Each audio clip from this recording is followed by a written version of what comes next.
Okay. Welcome, birds, stalkers, and skulls, to the 134th episode of an Unearthly Podcast.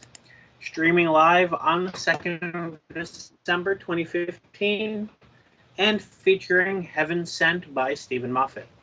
I am Bill Sylvia, the Man in Black, and with me are Mad Matt Winchell. I live, I die, I live again! Randy Ronson McCulloch. Oh, not again. Aaron Romeo Moon Burke. Scotch bonnet is not a friendly pepper. And Tim the Enchanter Sheridan.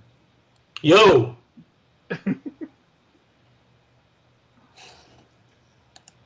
So we welcome back those whom we haven't seen since Thanksgiving. Are you talking about? Good I've to been be here the back. whole time. You've always been in our hearts. Yep.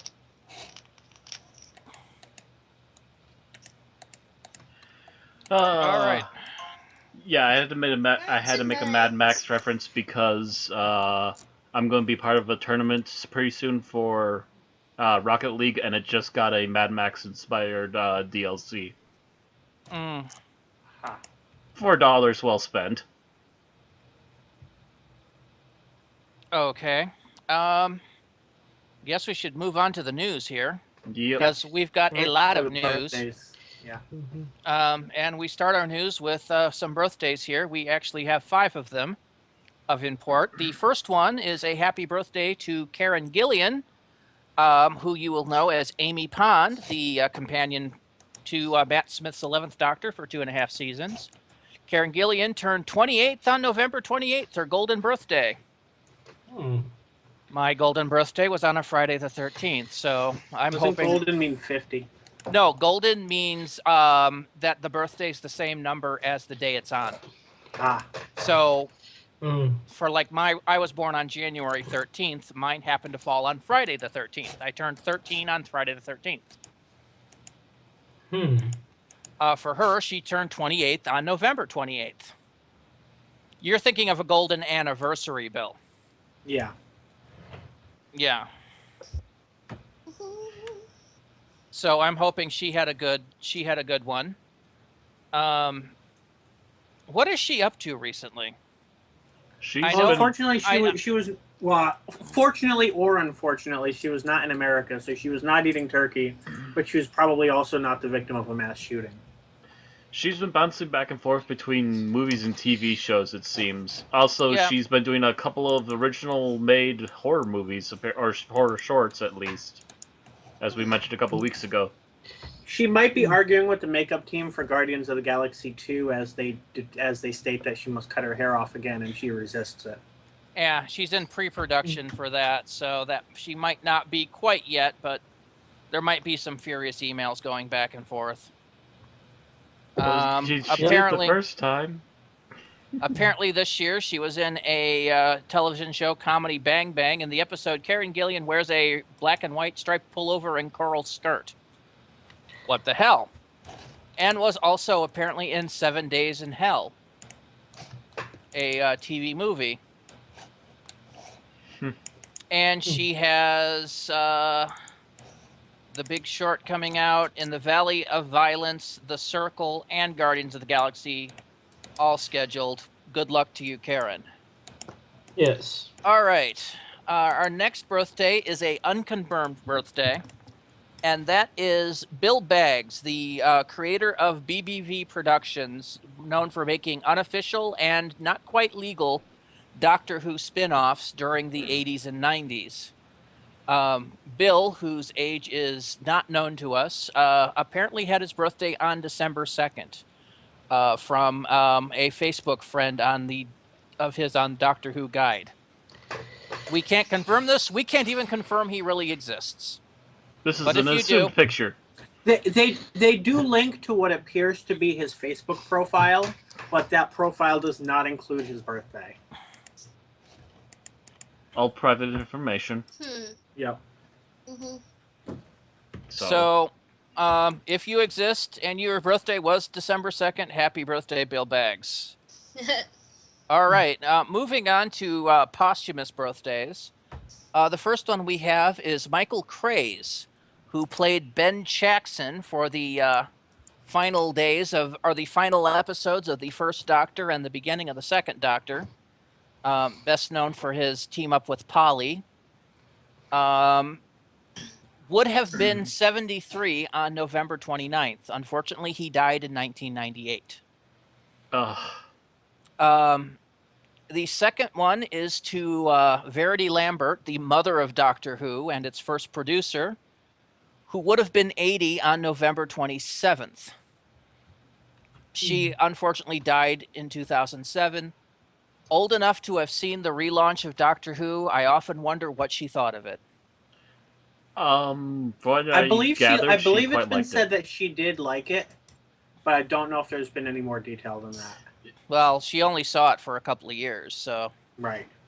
And those And were then- some pretty good years, to be honest. Yeah. But I do believe RTD did get to speak with her about it I'm not sure if it was a commentary or just some other event, but I believe he said he spoke with her about it after it launched. Okay. And then finally, Dennis Spooner, who was a writer and script editor and kind of quasi-showrunner for Doctor Who during the second Doctor era. I believe. First Doctor, he was the story Oh, yeah. editor from The Rescue through the Time Meddler. So Okay. basically the Vicky era. Okay. And he would have been 93 on the 1st of December yesterday. Unfortunately, he died in 1986. He's also best known for writing the comedic First Doctor historicals. And that's really, I mean, we could go on for the entire 2-hour podcast on the amount of Doctor Who birthdays that show up in this era over the 50 years of production, but that's kind of the highlights of the big people. Yeah. Yeah. And we have no lost stories this week either. No one passed away in Doctor Who. Yay. So as we move on to our regular news, I just want to mention all the news, unless stated otherwise, is from DoctorWhoNews.net. So we thank them for being a good source of news and for not complaining about the fact that we've been using their news. Yes. We do check other sources, but it's rare that they will have news that isn't also on DoctorWhoNews.net. I used to check the BBC's website regularly, but all it is these days is updates or update challenges for their game maker. So For a short time, we were using Cultbox as a second source, but for some reason, they're no longer covering Doctor Who. I can't find out why. and of course, we still check Big Finish for Big Finish related news. Yep. Mhm. That being said, to news. Okay, UK overnight figures and AI, or the appreciation index. So for UK overnight figures, we have 4.51 million viewers watched Heaven Sent, a 20.7% share of the total television audience. Strictly Come Dancing was top for the day with 10.23. ITV managed 7.59 million for I'm a Celebrity, Get Me Out of Here, which is ahead of the X Factor, which had 6.6 million viewers. Doctor Who was sixth for the day, behind Pointless Celebrities and BBC News, but this was most likely to be reversed when final figures are released next week. It received an audience appreciation index score of 80. It's a bit low. Mm-hmm. I mean, Yeah. you know, we other than the episode we all hate, which got a what was that, a 78, I think. Everything that. else has been in the 82 to 84 range, and this one is actually below that in 80. So there were more people that didn't like it, and they're Nielsen wannabes. Huh. Yeah. Mm-hmm. I'm wondering if that's anything related to either the lack of a companion, the lack of any younger actors, or simply Jenna Coleman herself, or any of the other things specific to this being essentially a one-hander episode. I'm also wondering if they're too simple to get it. Well, we'll see. I don't know exactly the people they hire for that, so Probably, some people just don't like Doctor Who. They don't like sci-fi and stuff. Unfortunately. Yeah. Alright, so Australian overnight figures. 455,000 viewers in the 5 major capital cities watched. The story was the second highest rating ABC, that's the Australian Broadcasting Channel company, but drama of the day and the 12th highest rating program of the day overall. These ratings do not include iView, regional, or time-shifted viewers. Ah. That's about average for Australia. Mm-hmm. Yep. So moving on to previous episodes, Sleep No More, the official Australian rating, it averaged 564,000 consolidated viewers in the 5 major capital cities, with 148,000 extra viewers, as it was the second highest time-shifted program of the day and the 12th highest rating program of the day overall. These ratings do not include iView original viewers. All right. And the official UK rating of Face the Raven had an official consolidated rating of 6.05 million viewers, according to the Broadcasters Audience Research Board, or BARB. This includes all those who watched the program within 1 week of transmission. It does not include iPlayer. Doctor Who was the 11th most watched program on BBC television and 4th overall on Saturday. The episode finished at 30th in the chart, with Strictly Come Dancing at number 1 with 11.77 million. The top 10 was dominated by the latest series of I'm a Celebrity, Get Me Out of Here, taking 6 of the top 10 places. So they're a celebrity. Get them off our chart.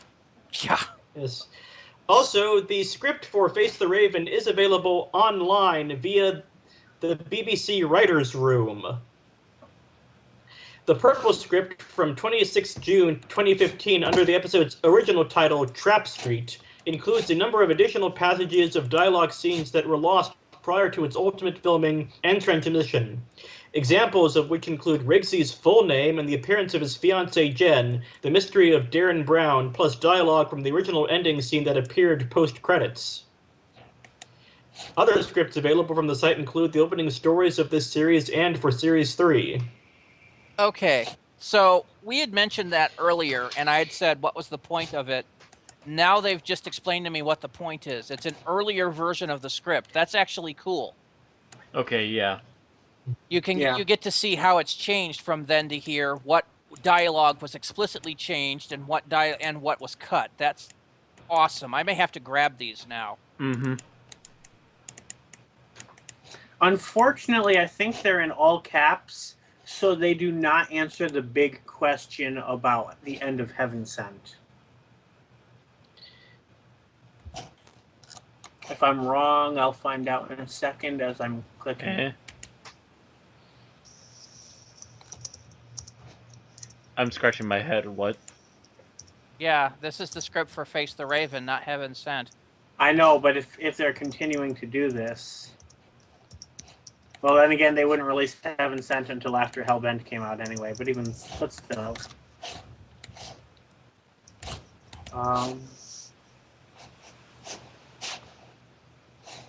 So that's actually cool. I'm going to have to take a look for that. Why am I not seeing Face the Raven when I click the link?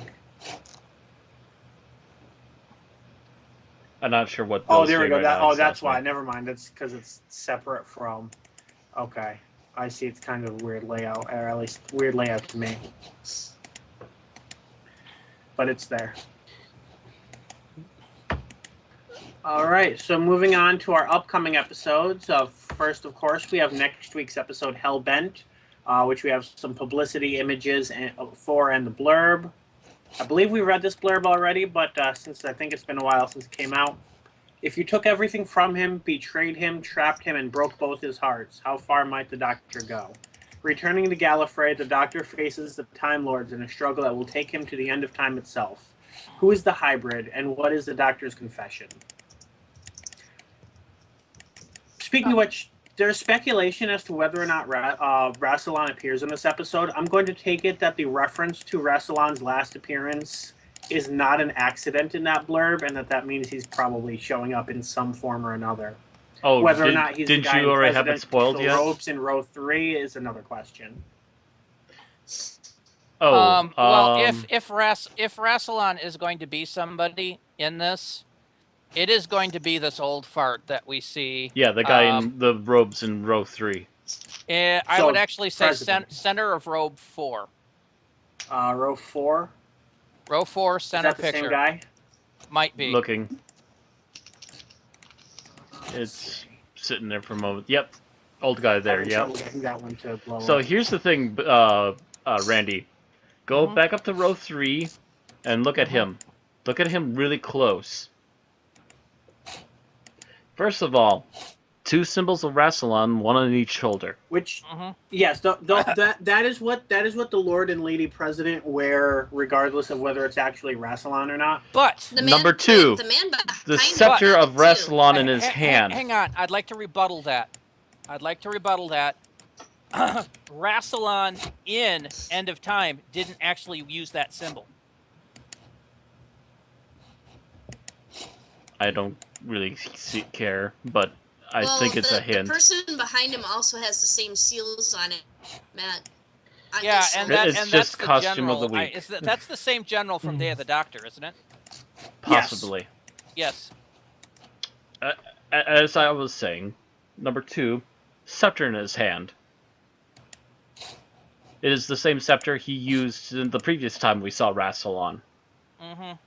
Also, again, in row 3, in this particular picture, look at his hand at his side. Notice it has a glove on it.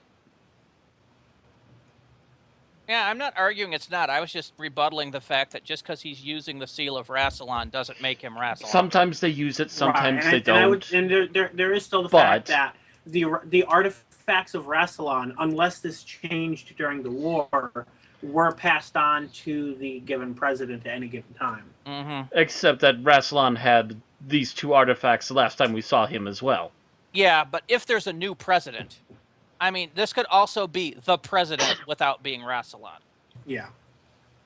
Which is, I mean, I believe the president is all that we are told of their name at this point. Whether or not that's hiding something or whether that's all we're going to hear of this figure is another question. Because it's also possible that the Master killed Rassilon. We don't know. Or more likely, put him into a coma. And that somebody new had to take his place. Albeit, this also could be a new regeneration of Rassilon. We don't know. Of course, we still have not seen an image of Juliet Landau, which is disappointing. Juliet Landau? Yeah, Romana 3. Oh. Not overly surprising. And wait a minute. We've not actually... Where is Romana 3 canon? Well, Big Finish is canon. That's... doesn't matter in this. God damn it, Bill. Technically speaking, the 8th Doctor audios are canonical, but not directly. In other words, we know that the 8th Doctor companions were the same as his Big Finish companions. That's really what we know. It does make Big Finish more canon than it was, but it doesn't mean that all the actors and actresses that played them in Big Finish will be the ones playing those characters in the new series. Unless they really want to do that. Which does remind me, I'm not going to do it right now because it would take too long, but I am just going to check, because I'm curious, if Big Finish Rassilon is the person playing the president, regardless of the canonicity of that, that would probably confirm it as Rassilon, although it's very, very, very unlikely. It's probably not remotely the same person.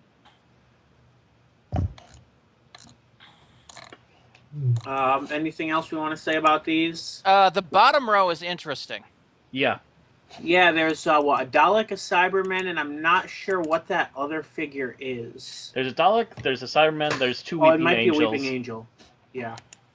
And then there's a very dark, disfigured, and kind of ratty-looking Time Lord in a rather shabby outfit. I'm not sure that's a Time Lord or just the costume. Yeah, that's it might also just the question be the armor. too. Is it might be Rassilon for all we know. Yeah, it could be Rassilon's official outfit, although he kind of wore a very different outfit in End of Time. So true. How do we know it's not another It's Time definitely Lord? not Gold Usher, that's for sure. But it's Crimson, which is Prydronian. Other than that, we really can't see much of any detail on. We It can't even looks see empty. a face. Yeah, it looks empty. No, I So- can see the vague outline of it sitting on something, but I can't make out what it is. Yeah, but I can see, off that corner, I can see the background through where there would be a chin. So, No, I see a full head under there. It's just very dark and unshapely. I have my theories, but I'm not going to say them right now. yeah, I can see. There's at least two of them I have right now. Zoomed up, I can see what you're talking about. Yeah, it's possible. It's also possible it's a mannequin. Can't really tell. There's several possibilities, but One thing we haven't touched on yet is in the second row, it shows the Doctor on Earth. Now, in the trailer for this episode, we did see Mayor Me making her fourth appearance. So we can probably assume that the Doctor ends up on Earth at some point during this episode. Second row, I don't see anything. Fourth row, I do. I see like him in front of a picture of Elvis. The second row, there's what looks like a human village with the Doctor standing in the middle of the people. how do we know that's a human village? Yeah, that's what I was just about to say. They're not dressed as Time Lords. It's possible that they're the whatever they call the. How do we know they're not regular Gallifrey? But how do we know there's not a shrine to Elvis on Gallifrey? Yeah, too. That does look like a memorabilia room rather than an actual, like normal Earth hi, room. I'm at some place in regular place. It looks like if somebody wanted to collect mementos of 1950s U.S. I remember seeing a comment somewhere that someone thought it was the same diner from The Impossible Astronaut, but I cannot confirm. Don't think so. No, I think that background was already totally different. No, I mean this looks like it looks like the inside of a rock and roll McDonald's, to be honest. Yeah. Mm-hmm. Anyway. All right, so that's all we can say on the publicity photos at this point, because wow. Yep. Okay, now this is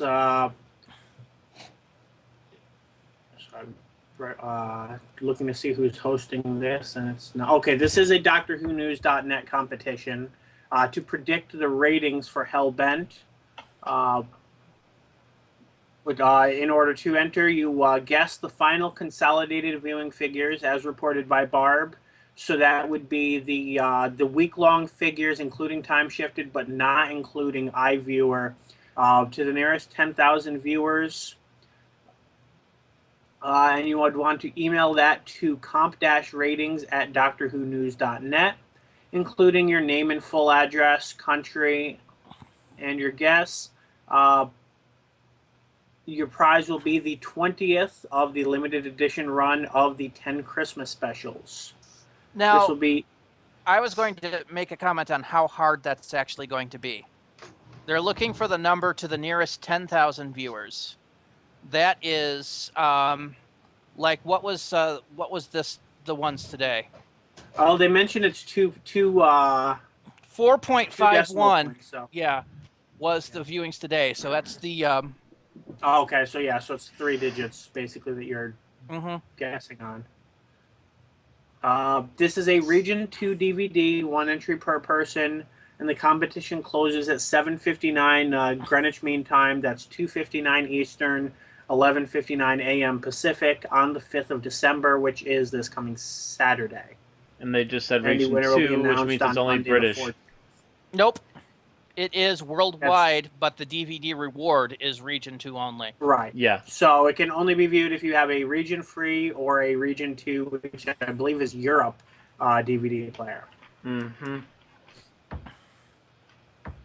It means you can enter here in the United States, you can win, you can get the prize, you just might not be able to play it. Yep. Moving on past the finale, we move to the next episode, which is the Christmas special. We have been given the title "The Husbands of River Song." If that sounds a little familiar to viewers to listeners, it should be because the Diary of River Song includes River having a husband other than the Doctor. So, what is that a coincidence? Is it that Big Finish was told about this in advance? We don't know, but as of now, there's no casting overlap other than Alex Kingston herself. The blurb goes, it's Christmas Day on a remote human colony, and the Doctor is hiding from Christmas carols and comedy antlers. But when a crashed spaceship calls upon the Doctor for help, he finds himself recruited into River Song's squad and hurled into a fast and frantic chase across the galaxy. King Hydroflax is furious, and his giant robot bodyguard is out of control and coming for them all. Will Nardole survive? And when will River Song work out who the Doctor is? All will be revealed on a starliner full of galactic supervillains and a destination the Doctor has been avoiding for a very long time. Trenzalore! Wait, no. No, he's been there, done that. Been there, done that. Read the book. Have the shirt. I just love the phrase galactic supervillains. I mean, it makes it sound so comic book. Right. So do we think this might be a sequel to Mummy on the Orient? Probably not. Maybe. No, I doubt it. I don't get any of that feel. I think I'm probably going to hate it because it's River-tastic.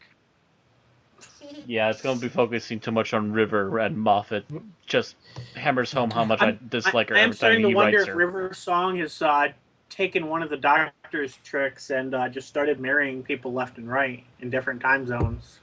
Well, you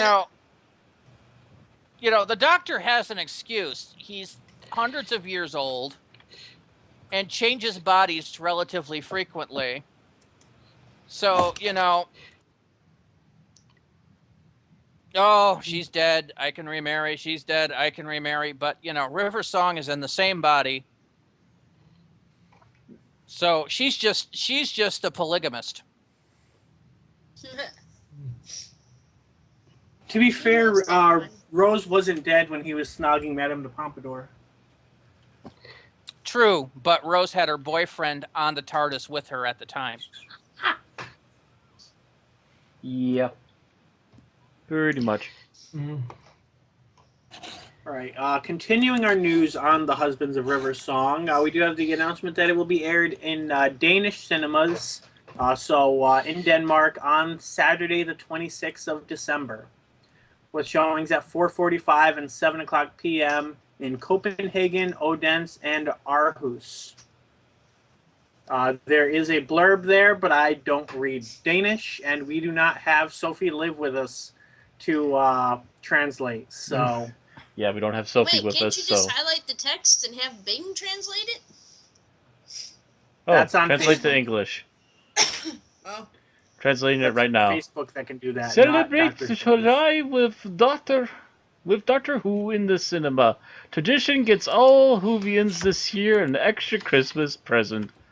Doctor Who is ready with its Christmas special 2015 and has something quite special to get there in 2015 and a unique opportunity to see the special. I'm trying to... Excuse me. Let me guess, it's very badly translated. It's probably very roughly translated, yes. I think we get the picture.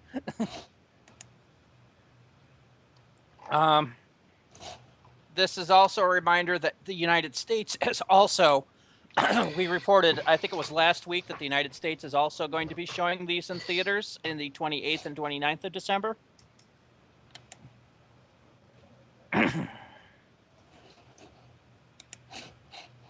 So awesome sauce, especially if you're Danish.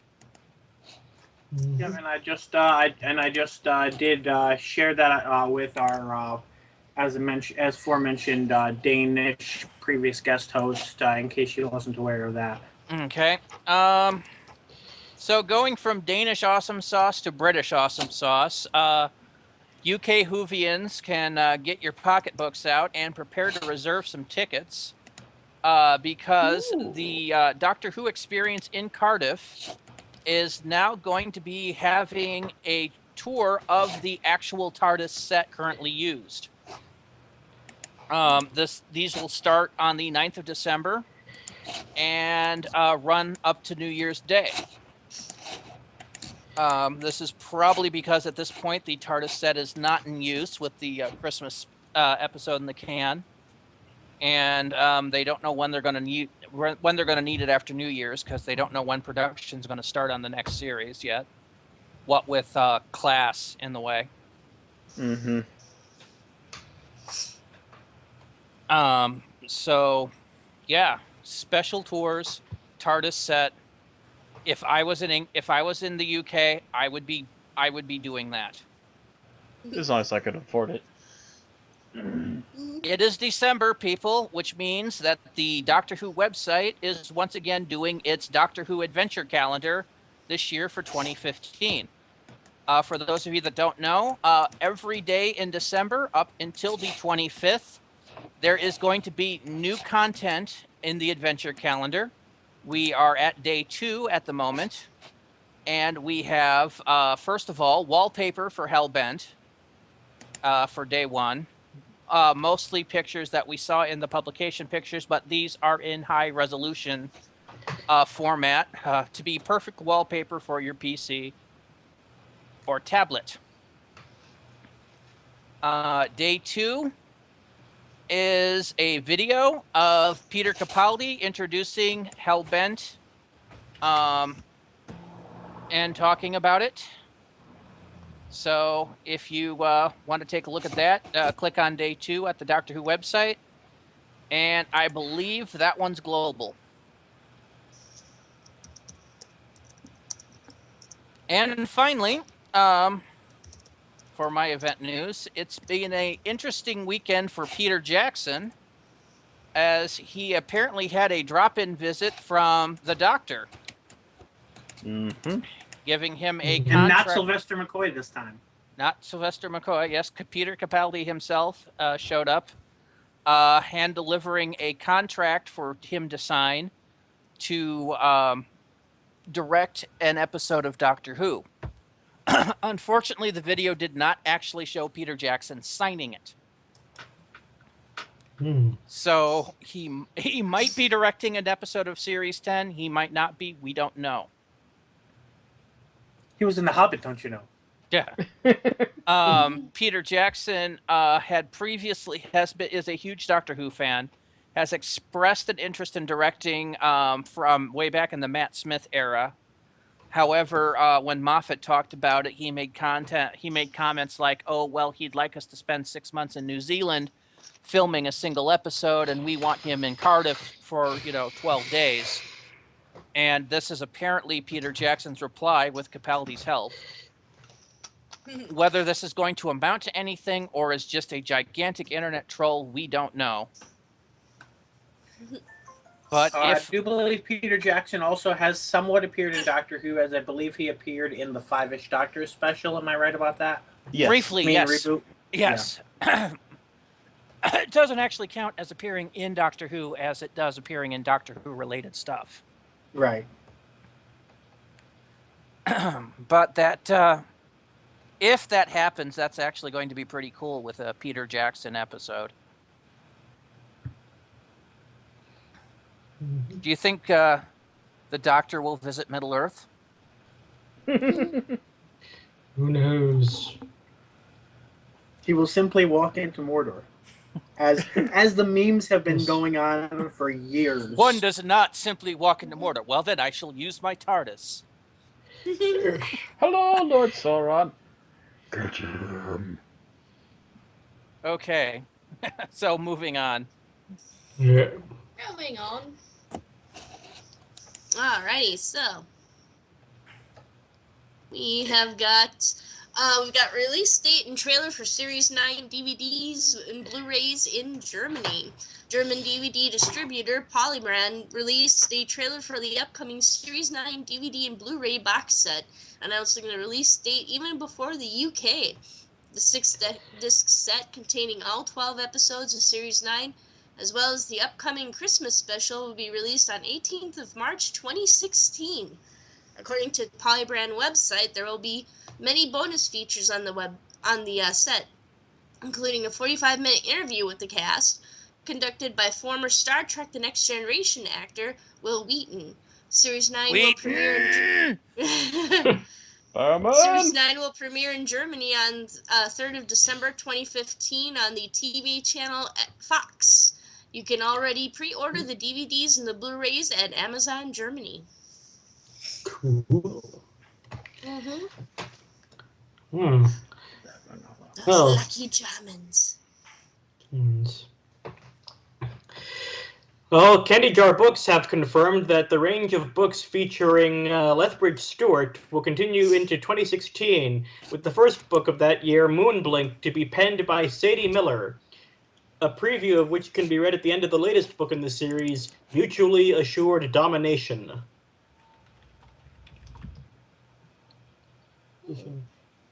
Sadie Miller is known to fans as the daughter of fondly remembered Sarah Jane Smith actress Elizabeth Sladen and actor Brian Miller. Interesting. Also, there is a competition. In celebration of the success of the Lethbridge Stewart series of books, we are delighted to be able to offer the set of 4 books published this year: The Forgotten Son, The Schizoid Earth, Beast of Fang Rock, and Mutually Assured Domination, plus associated short stories, courtesy of Candy Jar Books. To be in it with a chance to win, simply answer the following question. In relation to this series of books, what is the significance of the closing date of this competition? Please send your answers along with your name, address, and where you heard about the competition on Unearthly Podcast, news site, news app, other website, etc., to comp-IS15 at doctorwhonews.net with the subject, What Happened Next? The competition is open worldwide. Closing date 16th December 2015. Only 1 entry per household will be accepted. You know, if you look at this picture of Sadie, you can actually see Elizabeth Sladen in her. You Just can a see, little you know, bit, yeah. Yeah, the facial structure. I mean, Now if that you, it's been brought to my attention, yeah. if you look, I mean, especially if you think of classic era Sarah Jane Smith from, like, you know, the Tom Baker era, Right. you can actually see that if you the hairstyle is different, but the face is pretty much the same. I wish there was a color picture of her so I could see if she still if she has her eyes.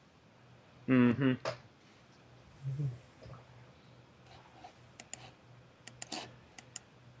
All right, that moves us on, or actually, no, it moves us on to Tim's next article before I jump the gun. Before you jump the gun, Bill.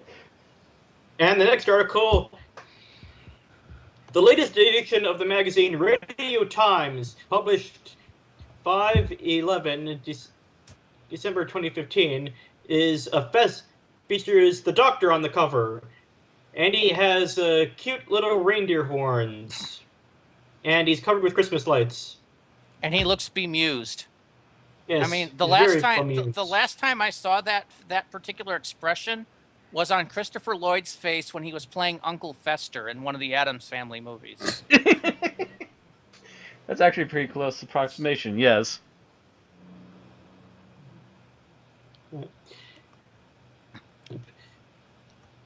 The magazine will cover both the finale of the current series, Hellbent, and looking forward to the Christmas special. And it features a 3-page interview with Stephen Moffat, during which he discusses his shyness, how to replace Jenna Coleman, and also on taking inspiration from other writers. Here's a quote. Some things you see on TV are so bad, you think you shouldn't write for a week in case you're contaminated, in case it's got into your head. The sheer rubbishness of the dialogue and story construction. You have to detox. But you read a script by Russell to Davies, and suddenly everything makes sense in an immaculate, clean way. I'm not sure if I... Yeah, that's not Moffat's accent. No, not at all. Speaking of which, I don't think we mentioned this during the birthdays, but I'm pretty sure we skipped Stephen Moffat's birthday, which was the 18th of November. So, happy late birthday. Considering I've only been filling in the birthdays for a couple of weeks, that might have been your fault, Bill. Yeah, I'm sure it was. Yeah, that actually would have been 2 Wednesdays ago.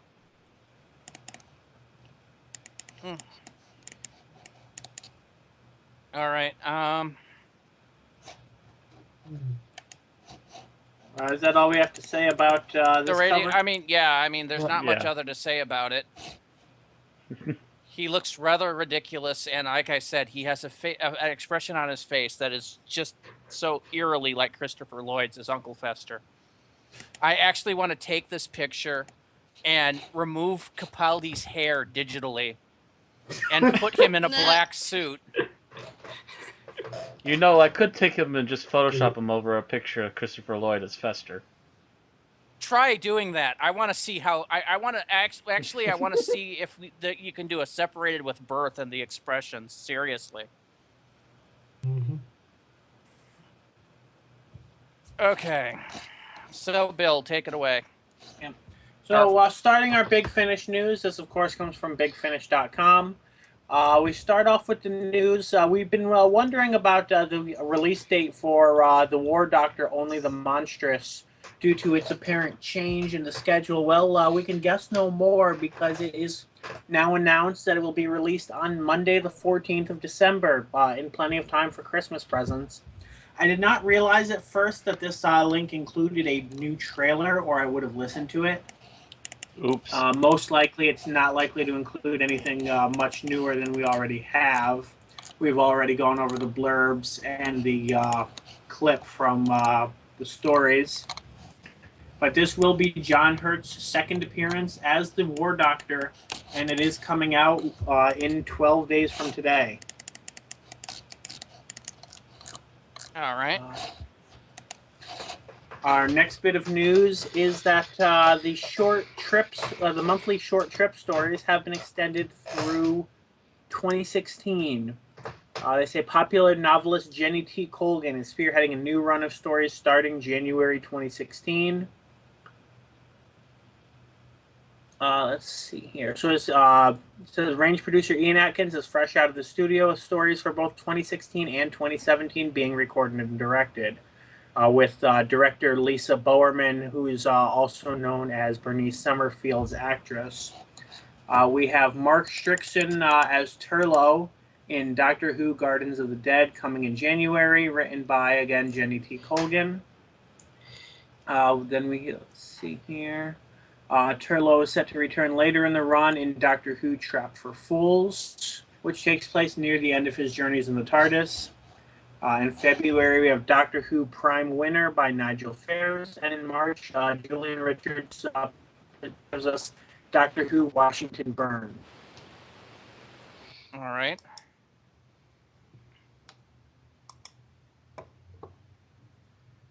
Did we just lose Bill?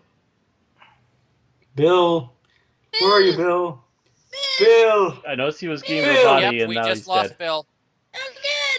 Oh, Time smeg. for the podcast to implode. Nope, not yet. Jazz hands, everyone. Jazz hands. They'll keep watching right, until we all can right. jazz hands. So the final news article from Big Finish, considering we're still waiting for Bill to get back, is that Big Finish did a poll recently to determine what their best episode of Doctor Who was that they had done, and the winner was The Chimes of Midnight, which was an Eighth Doctor adventure with Paul McGann and India Fisher as Charlie Parlard. Was a Christmas special, Christmas Eve murder mystery. So, second place was Mark Platt's Cyberman Adventure Spare Parts, which we have reviewed here at Unearthly Podcast. And the third was the Sixth Doctor tale, Davros. Davros, Davros, Davros. In celebration, all three of these titles have been reduced to the price of £2.99 each. And that is a permanent discount, not a temporary one. Oh, nice. Yes. And this was in celebration of course, their 200th main range release. So here's to the next 200. And that on top. is the news. We're going to kill a little time here and see if Bill can get back. Mm-hmm. So my TV watching is starting to hit its mid-season finales. Oh, yes. Walking Dead is already paused until January. Gotham is on hold until February. Of course, Doctor Who gets its series finale this Saturday. Agents of S.H.I.E.L.D. goes on hiatus after next Tuesday. Yeah, that's the one that everyone's talking about on Facebook is Agents of S.H.I.E.L.D. I'm waiting for Legends of Tomorrow, so I can't wait for Arrow here. Oh yeah, I saw that. Wait, did Arrow come out already? The second part, yeah, that was today, Aaron. Oh, I thought it was Thursday that Arrow came out on. Nope. Tuesday's Flash, Wednesday's Arrow. I'm actually waiting for next Tuesday's Flash. Mark Hamill comes back as the Trickster. Woo! Woo! Woohoo. Oh wait, there's no mid-season break for Flash and Arrow? There probably will be. They're doing their Christmas episodes now. Oh, okay. Which So means they'll it's probably have off during Christmas. It's probably next week they'll do their Christmas specials, and the week after they'll do their finales. Okay, because this feels like a mid-season finale to me. It does, but then they did next week. Next week, Mark Hamill as the Trickster as he teams up with Captain Cold and at least one other person to. Oh yeah, I guess they've got to get everybody together for Legends of Tomorrow.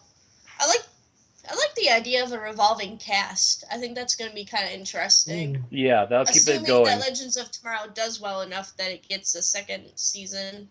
Well, the thing is that, a lot of super teams use the revolving door cast. Avengers do it. Justice League has always had kind of a revolving door cast, although it's more along the lines of everybody's in the league and you're just spotlighting these particular people at this time. Mm-hmm. So, that is actually a good way to have a series, because that way if actors get tired, you just, take the focus off them long enough for people to forget them, and then you can put somebody else in the role 5-10 years down the road. I see a poke. Poke. Poker. You can't read my poker face. We can't, if you're here, Bill, we can't hear you. There you are. Come back to.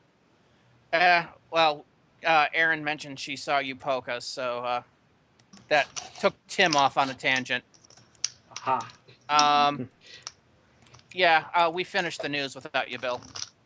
Gotcha. Since you randomly died on us. Yeah. And we technically have like 10 minutes. It was a terrible moment for Frontier to fuck up on me. So we were briefly discussing the fact that most of the network TV is hitting their mid-season finales at this point. Oh yeah. Walking Dead is already done. Gotham's on hiatus till February. Flash was there an episode this week, by the way? of Gotham? Yeah. Yeah, it was the mid-season finale. Did Michelle Gomez appear a second time? No. No. That's why I hadn't mentioned her earlier, but she did appear in Gotham last week. Interesting, although we don't get to see a whole lot of her character. I thought it was the week before, but yeah. It was the most recent episode that I watched, so unless I'm a week behind. It was the week before. I think you're a week behind, Bill. I might be, because I'm going off of Hulu, and Hulu likes dickery. Yogscast used that's Hulu right. yesterday, and it did nothing but piss poor Simon off. That's also the fact that you live in that weird area where apparently you have to have a cable provider to get network TV. That's BS, man. Which, by the way, that was very interesting when I first discovered there were other areas where such a thing existed during an argument with my now ex, or not necessarily an argument, but just a lot of confusion and yelling because I couldn't understand how she was watching TV without cable. God damn it. Evolved from there. Yeah, I mean, here, I lived for years with just a pair of rabbit ears on my television back before we had digital. Yeah, that gets nothing here. Good grief. That's insane. Not even the public broadcasting station? Don't think so. Good God! I don't People think run for free. That's absolutely horrible. Oh, Your actually, you know what? I just happened to think. Do you have like the little digital box that's supposed to give you like all the free stuff that you don't have to subscribe Well, that's for? the thing. It has to be plugged into a cable provider for that box to do anything. No, it doesn't. My grandmother No. doesn't have cable.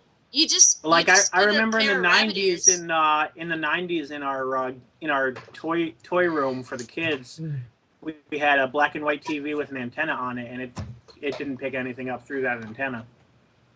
It's like apparently the cable networks have just wiped out any of the broadcasters in the area. Where do you get your when you have cable? Where do you actually get your broadcast from, or your like your CBS, NBC, Fox equivalents? Do you know? You get them like all the way from Boston or all the way from New York or something? I know we had a WB affiliate in state. Fox, I think, was in state. I mean, we had two Fox affiliates. There was, but at least one of them was in Connecticut. I mean, I didn't know enough about that system to really pay any mind at the time, but not sure if I would have anyway. But God, I'm sorry, I cannot mentally I can't comprehend mentally this either. fathom this. Yeah. Because I lived out in the boonies here in Wisconsin. I mean, I'm little Yeah. town population yeah, of see, 130. that's the difference here. Where I mean, I Oh. wouldn't like. I mean, I don't know how it is in like, in like Chicago or whatever. But I just assumed that up here there's too much interference for anything to go through the airwaves. I might be wrong, and it might actually. I be just a happen to corporate remember thing, how but- it works now. Essentially, it's a digital box that hooks up to your rabbit ears. Yeah, but if you can't Yeah. get anything on your rabbit ears, you can't do a digital conversion. Yeah, and those digital boxes didn't come out until after we got rid of that TV. Yeah, it's like I said, it still doesn't help if there's absolutely no signal in your area, Right. and that's Yeah. just disturbing. Like I said, I lived out in the boonies, and yeah, we got our CBS came from La Crosse. One of our channels came from Rochester, Minnesota, and these were 45 minutes away from 2 hours away by that. Well, that's the We're thing. I still would getting assume that in the boonies you would get a more clear signal than you would in the middle of a city. even here in the middle of the city. I mean, we have I got a fairly clear signal, and I was without cable until last year. yeah, we have. Yeah. But, They're even contemplating doing it again. we have all the major networks right here in the city. Madison has CBS, NBC, We have ABC. PBS over. Fox. Don't we have a PBS station at the UW? Yes, UW Madison is where WHA broadcasts from. The only thing we don't have is CW, and that's down in Janesville. But we still get that relatively clear. Mm-hmm. So I just can't fathom, in the boonies we get it from hundreds of miles away and we still get it. Here in the city, it's broadcasting right here. I just don't know why you don't have somebody in like your city or the city next door broadcasting over air transmissions. All I can think of is somehow your cable company has gone in and physically shut them down. That's the only thing I can think of either. Yeah. That's crazy.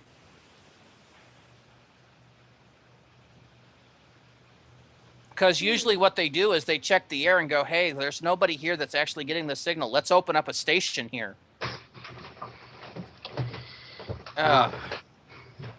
So all I can think of is that your cable companies put a stranglehold on them, bought them out, and shut them down. Well, the main cable provider in this area is Comcast, so that would not surprise me in the slightest. Now that you mention it, yeah. Oh, God. Fucking Comcast. That's absolutely horrible. But yeah, with everything hitting its season finale, I'm actually coming up with a lack of things to watch.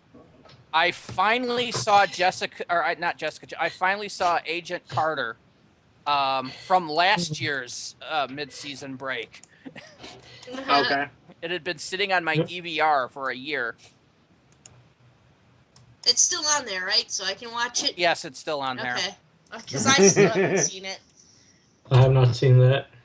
And until recently, it's taken me a little bit to get the urge to watch the rest of S.H.I.E.L.D. Fortunately, S.H.I.E.L.D. has really picked up. But Yeah. I know you just hate it when that happens. It was kind of Agents of Shield always has kind of a sleepy start to it. Yeah. yeah. You're just like, yeah, don't care. Whereas Flash and Arrow pretty much drops you right into the fire from the beginning. Just about. So it's but no, it's gotten to the point where the ball on Agents of Shield is rolling. Mm-hmm. Walking Dead was interesting, to say the least. Gotham has been really interesting all season. We've started watching Supergirl, and Aaron really likes it. Yeah. Good for her. Pretty good. I think it's pretty good too. It's the polar opposite of Jessica Jones, of course.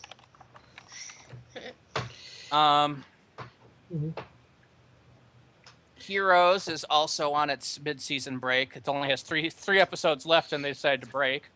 That's right. I still need to watch that. I don't know if it's on Hulu or where. So, serious. And it's weird because 10 years ago, I could count maybe 2 things on network TV I wanted to watch. Yeah. And now it's just like a whole geek television renaissance. And now when everything's on break, I've been watching Dark Matter on Netflix when I have nothing else to watch. Bob talks about that series, but I have not actually watched it yet. That's one of the 2 that he's been saying, you have to watch this series. You have to watch this series. Where am I going to find the time? Christmas break. Yeah. I still have to beat Fallout. Randy, I already know people have already beaten it and doing a second run. Yes, I know.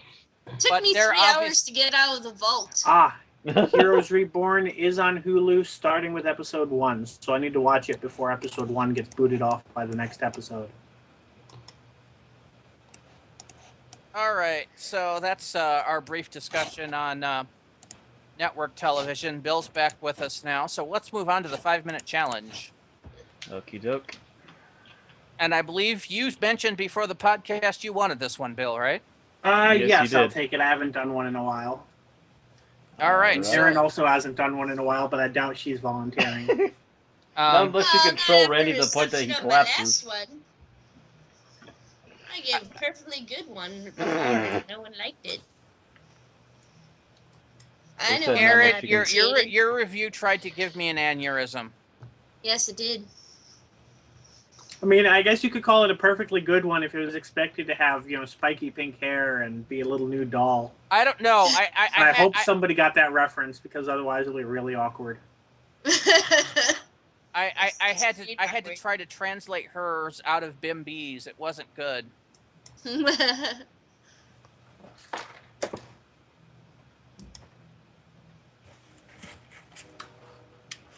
All right, so you ready, Bill? Yes, I am ready for the start. And you ready, Matt? Ready? All right, give him a countdown. Start in 3, 2, 1, go. The episode begins with the doctor reciting a poem about death and a burnt-looking hand fading away into dust and leaving no skeleton behind. The doctor steps out of what appears to be a Gallifreyan device and makes a speech to whoever brought him here that he will find them and punish them for Clara's death. The doctor states that the technology of the teleport that brought him here indicates he has not traveled in time nor more than 1 light year in space. He intends to use the stars at night to find out exactly where he is. He continues ranting, both to amp himself up and to rile his unseen opponent, until he comes across a screen and discovers that he is being watched by a figure in a white cloak. The doctor's demeanor changes, and he instantly reverts from the hunter to the hunted, doing all he can to stay away from the silent and slow-moving figure, much like the shadow of death in the poem from the cold opening. The figure continues advancing until the doctor admits that he is actually afraid of death, which causes both the figure advancing and a nearby fly to freeze in time. The doctor looks out the window and sees that the castle he is in is moving. The rooms are shifting from place to place. Free from danger for the moment, the doctor continues searching the castle, finding a room made up with a bed and a tattered painting of Clara, which he inspects and finds to be old, very old, possibly very, very old. When the cloaked figure arrives, the doctor describes an event from his childhood that the figure suspiciously resembles, and asks, "Who's been stealing my nightmares?" The doctor asks questions about where they are, only to receive no response from the cloaked figure. The doctor declares that the figure won't see this coming and throws a stool out the window before jumping to his death. We cut to the doctor in the TARDIS, explaining the situation to a silent figure of Clara, asking her, "Don't you want to know how I survived?" He comes to explain that he is not in the TARDIS, but a representation of it in his mind, which is where he is thinking and motivating himself to survive so he can brag about it. The doctor states he threw the stool out the window to find out how far he is above the ocean, which he smelled earlier, and does calculations to determine if he will remain conscious. The doctor comes to an indeterminate amount of time later, as an unseen figure that the doctor refers to as Clara asks him questions on the chalkboard in his mind to drive him to think about the situation and to win. He makes it back inside and continues searching. He comments on the number of skulls he's seen, former prisoners, he believes, who failed to make their way out.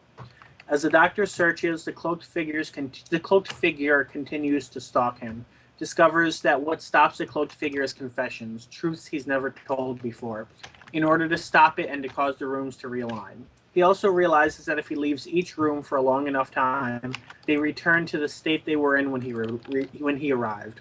The doctor finds a series of clues as he continues to discover more information about when and where he is, even though he seems to be in denial. He discovers that he only needs to give one more confession to reach the TARDIS, but knows that would be losing. The doctor punches the wall of diamonds surrounding the TARDIS, refusing to give up his secret. He realizes that his death will set off a cycle, causing another version of him to emerge from the teleporter, ignorant of the events of the episode by way of what a teleporter actually is, breaking someone down and replicating them. He discovers that all of the skulls are from him, and the cycle repeats over at least 2 billion years until he finally breaks through the wall.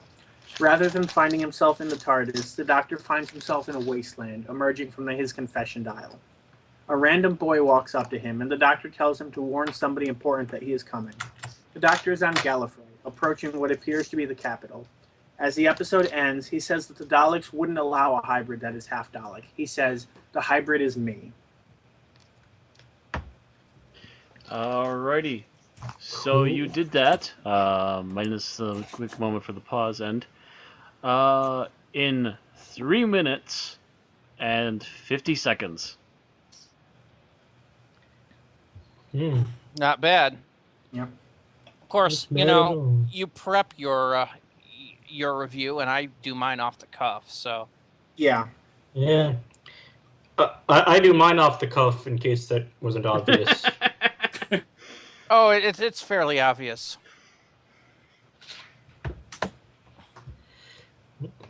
All right. Bouncing back to the news for a moment. Mm-hmm. We literally had news update on us while we were in the podcast. Oh. We got new publicity images for the Christmas special. Literally posted within like the last hour. You know what? I actually, now that you say that, I do remember looking at the newest article. I remember kind of seeing it before we did the podcast, but I kind of forgot that you had, or didn't think that you hadn't included it, so it must have come up after you wrote down the news, but before we started. Yes, you're talking. Yeah, I'm looking at it, and the images are familiar to me, so that means I did see it, but I just did not realize it was not included in the news until you just mentioned it. Yep. Shouldn't take too long on this. There's only about 9 images. Yeah, and they're of the Doctor, River, and 3 other characters, one of which was in the image we saw earlier. One of which is a blue-skinned alien in a tuxedo. One of which is some guy we don't know. And then we've got what looks to be a red power suit. That's walking on its own, apparently. Yep. I mean, seriously, that looks like power armor almost directly out of Fallout. It looks lobster themed. Yeah, now I want to go to Red Lobster. I always want to go to Red Lobster. I can't afford it. Cheddar biscuits. My mother only goes with a coupon. The cheddar biscuits. I The could just go biscuits there. are so good. I could just go there and eat cheddar biscuits. I swear. Yeah, their Anyway. biscuits are good. Just sit there and That's veg the on main their thing I biscuits. remember from the one time I went there. Okay. So that's the publicity images from there. I also want to tell the audience in advance we have changed our plans because of the way these episodes are laid out. We have decided to make us a voting night tonight. We will be voting on Heaven Sent and Hellbent independently, as they seem to be three very different stories with an overarching plot. Yep. So, thus said, let's move on to our likes and dislikes. What did you like overall about Heaven Sent, Matt? Overall, but Heaven Sent. This seems to be a thing that runs with when they do this. When they do minimalist, they seem to do really interesting stories when they go minimalist. I don't know if they actually did location shooting for any of the inside castle parts. I kind of doubt it. I assume it's mostly set corridors. But they did a lot of really good and interesting things with the minimal amount of space they had to work with. Yeah, I mean, I'm pretty sure that a lot of it was simply done in studio, especially the revolving castle bit. If we're lucky, they did it in an abandoned hospital. No, it didn't have the abandoned hospital theme, but I doubt they got an actual castle for this. Yeah. Although this is the UK, there are just castles lying around everywhere. It seems like some spots would have been a little too complicated for a castle, though. True. All right. Is what I'm getting at. All right. Tim? What I really enjoyed about this episode was the way it perfectly illustrated the themes of the story, such as the Doctor's isolation and also the Doctor's tenacity and persistence in trying to just his basic survival instinct. Like, we're not just told about it, but we're really it perfectly shows these ideas, and it conveys the mood in the tone and mood and the setup. Okay.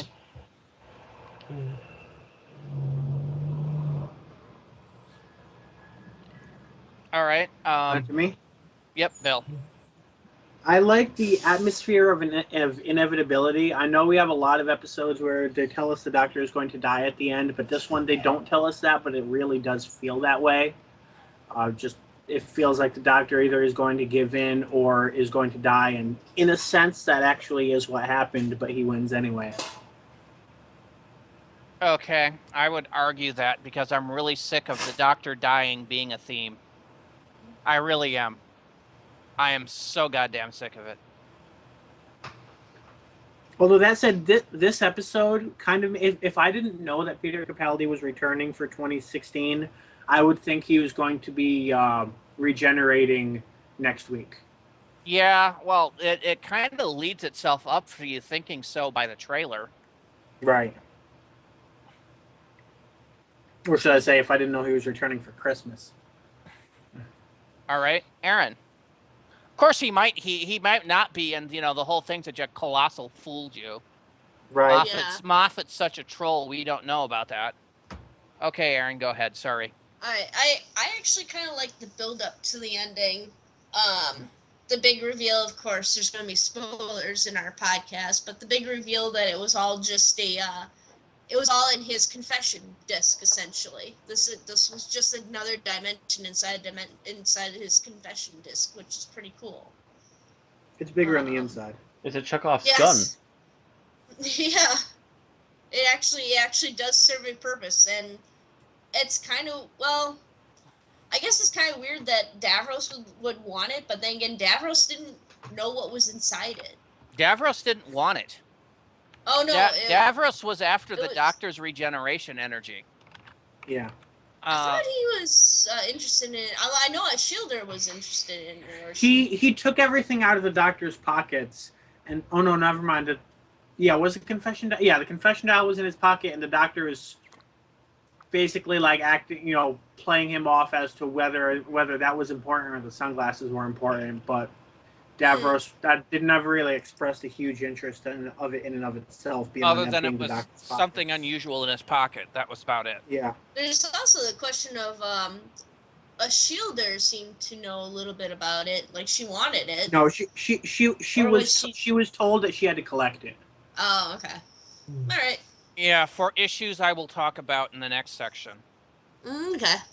But anyway, I like the build up. It was kind of a slow build up, and then it just kind of eventually all fell together. So. All right. So I actually like the aspect of horror they did to this episode. It was more suspense horror than anything else. Mm-hmm.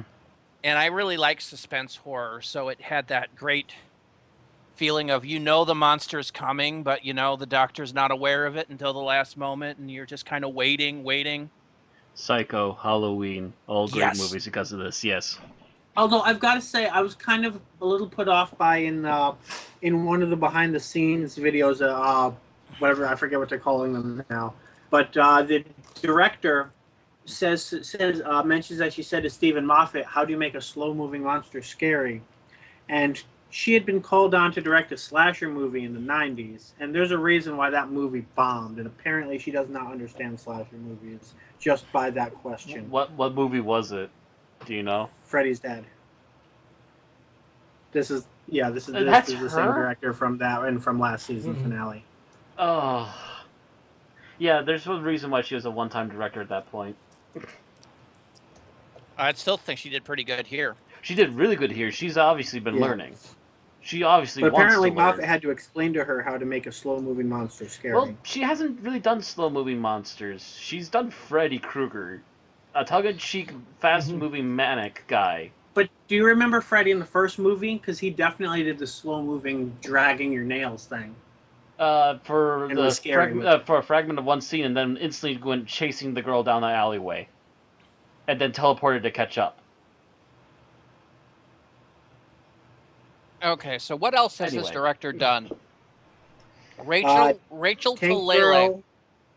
I forget what else. Hairspray. Yeah. Cry Baby. Mm. Freddy's Dead, The Final Nightmare. Ghost in the Machine. That sounds vaguely familiar. Yeah, that's one with Sigourney Weaver, I believe. Oh. Mind you, she was director for that. Director for Tank Girl. Tank Girl. Oh yeah. Oh. Oh yeah. Producer for The Borrowers. Director for A Tale of Two Wives, and a director of The Wind in the Willows. Mm-hmm. Telemovie. She's had a very interesting career. Yeah, I've heard her name before. Like, I've heard people mention her before. Yeah, she obviously has an interest in horror. I think she's just not devoted enough time to learn it thoroughly. Talele was also the director for Dark Water and Death in Heaven. Oh, she directed those as well? Yes. Dark Water and Death in Heaven. Doctor Who episodes, last season's finale. Yeah. She seems to be doing pretty good, actually, when she comes to she's TV.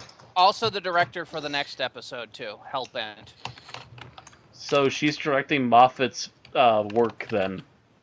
Mm-hmm. Maybe she's also doing some corrections for him. Maybe. She's apparently also done work for Supernatural. Oh. I don't have actual episode names, but it's on her list of what she's done. I also kind of wonder if maybe she did that question tongue-in-cheekly. I'm not sure. I don't know. But yeah, she's obviously been learning a lot since her first directorial debut on the Freddy series, on the Nightmare series. Okay, so what you didn't like, Matt? I didn't like.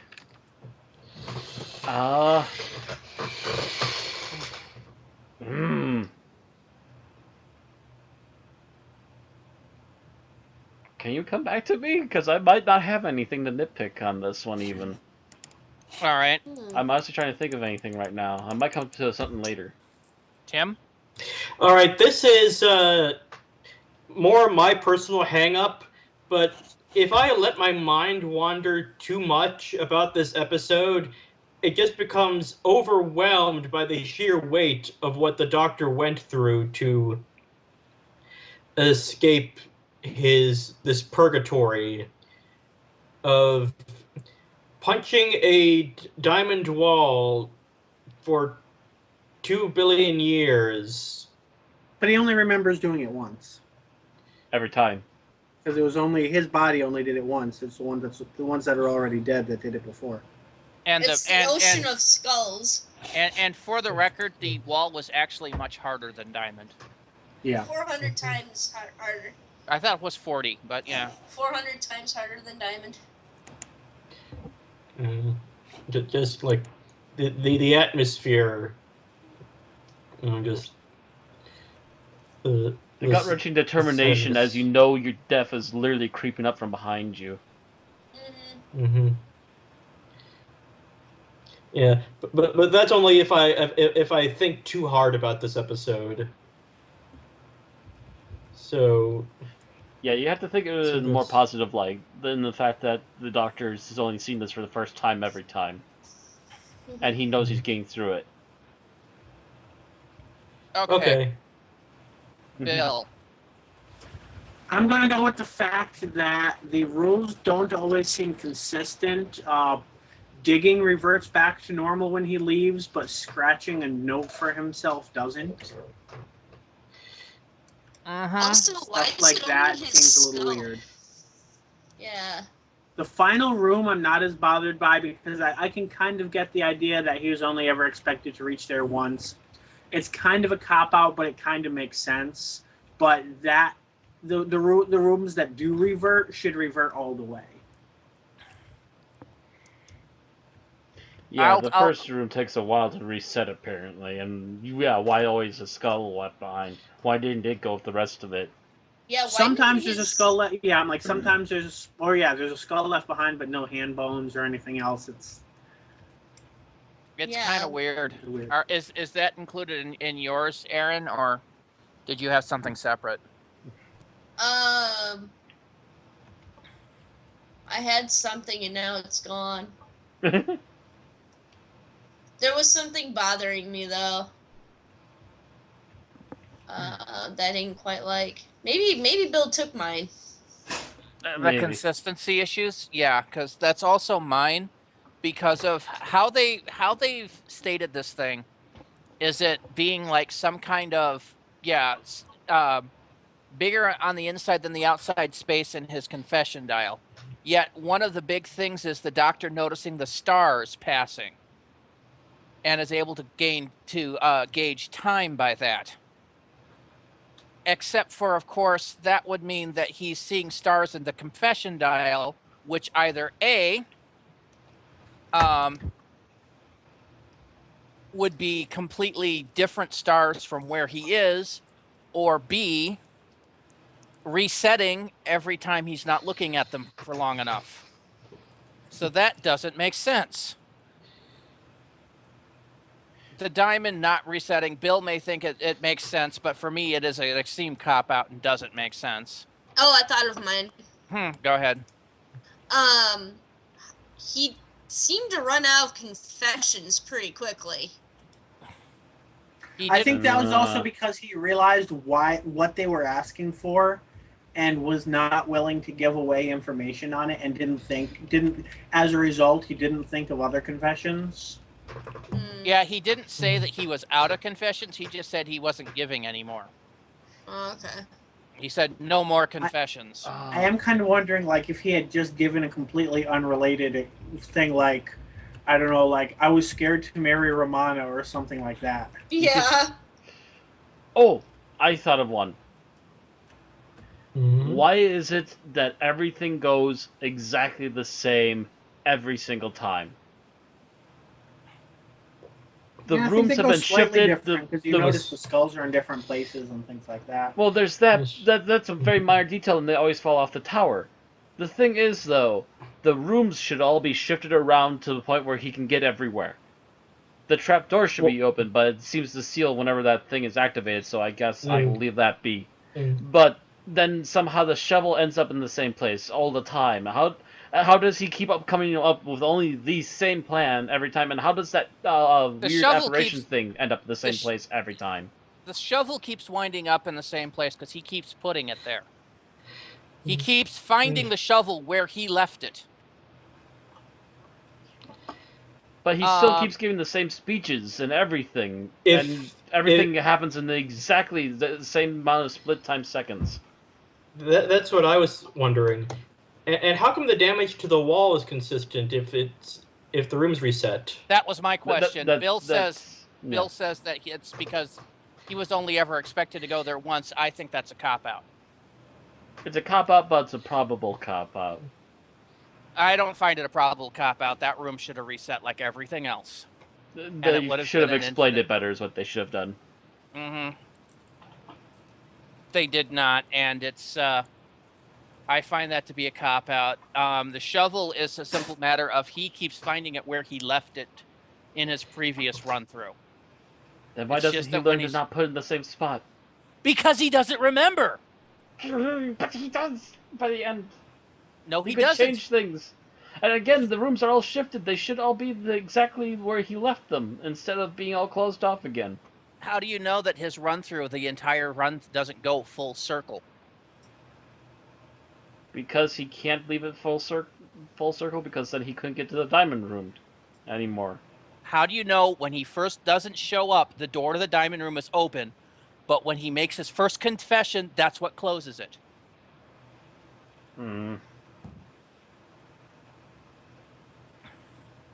It's a circle. The whole thing is a gigantic loop because Moffat loves his loops. And again, the same dialogue every time, the same coincidences every time. It just seems a little fishy. I don't know. The same things happen. You come to a room in the exact same layout, having no memory of having been there before. Odds are you will do the exact same thing. Yeah. That doesn't bother me. But what does bother me is the amount of time that takes place in this. It's over 2 billion years. Now, either Gallifrey is time-locked, but if they were time-locked, they wouldn't be able to influence all this. Or they're not time-locked, in which case Society of Gallifrey would have gone through 2 billion years while the Doctor worked through all this. Although pre-war Gallifrey, they could go through 2 billion years and literally nothing would change on the surface of the planet. Mind you, by the time of the war, Gallifrey had been in power for 5 billion years. I believe that's a line from the Doctor's trial in Trial of a Time Lord. 5 billion years is 5 billion years of absolute power. Okay. Yeah. So he's stuck in there for half the length the Time Lords have been in. I think the thing is that the society was stagnant during all that time. I think that's the impression we're supposed to get from the previous Doctor's speeches on Gallifrey and such. Even so, if you look at the next episode stuff, we're seeing people in their same incarnations. We're going to think that the General spent 5 billion years or 2 billion years with the same face? Well, this was also a pocket dimension. How do we know that the pocket dimension didn't travel at a different speed of time within than without? Then why didn't the stars reset? I don't know! That's my issue. I don't know. Okay. Nobody knows. That's why I can't let myself think about this episode too hard. Don't hurt yourself, Tim. So let's move on to scenes that you liked, because if we keep talking about this, eventually we'll get in a shouting match of massive confusion. 2 billion years will pass and we'll not have mentioned a different point. Okay. So Matt, what was the scene that you liked? What did you think was the epic scene of epicness?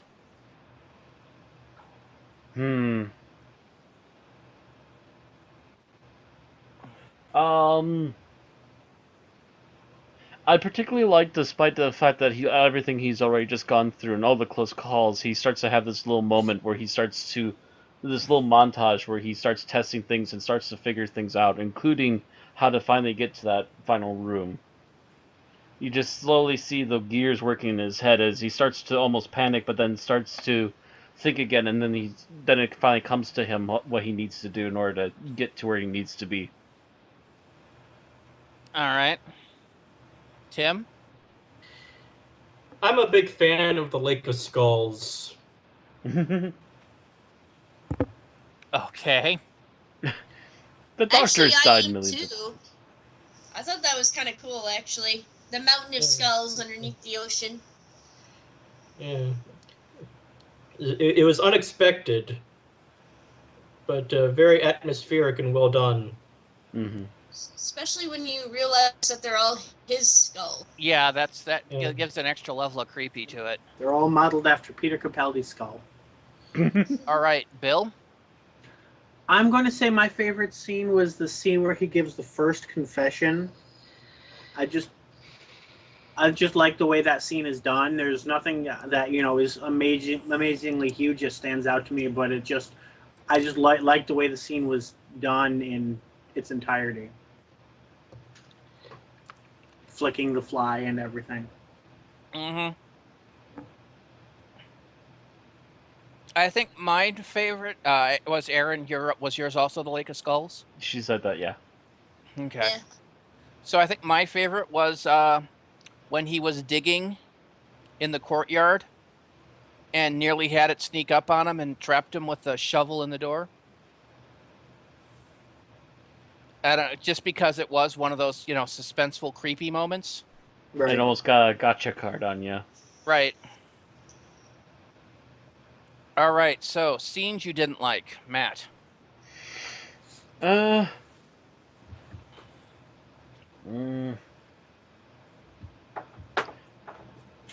trying to think of one right now. I guess the one thing that does bother me that I would think would eventually play out in a different way slightly is always the same dialogue with the shadowy figure thing Made sense in to that me. one particular room. I would think it would play out in a different way eventually because you don't always say the same things at the same instance every time.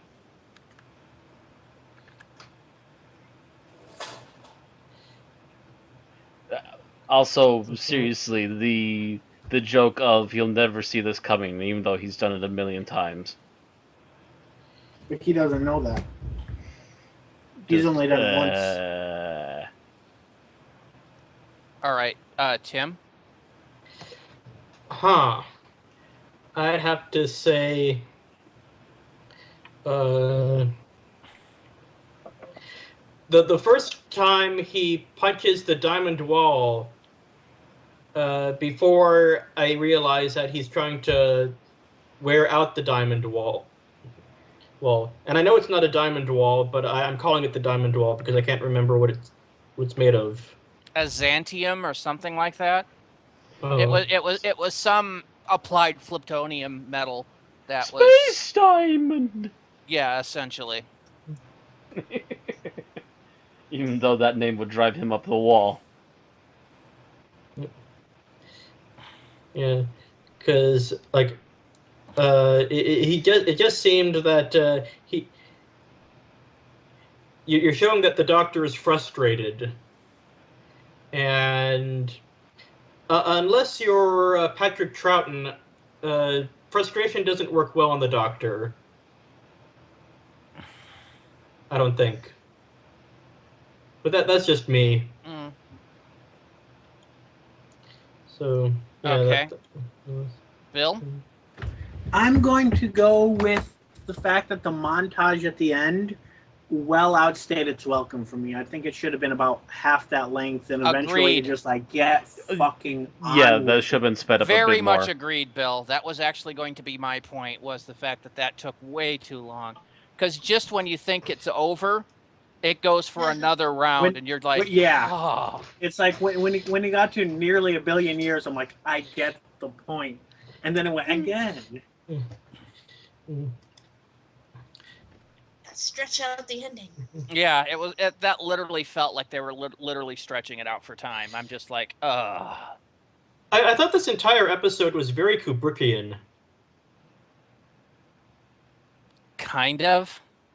I Kinda, thought you said sorta. Kevorkian. No, Kubrickian, Stanley Kubrick So style. you Yeah. think they made Peter Capaldi do the same scene 127 times? Because I think you're right.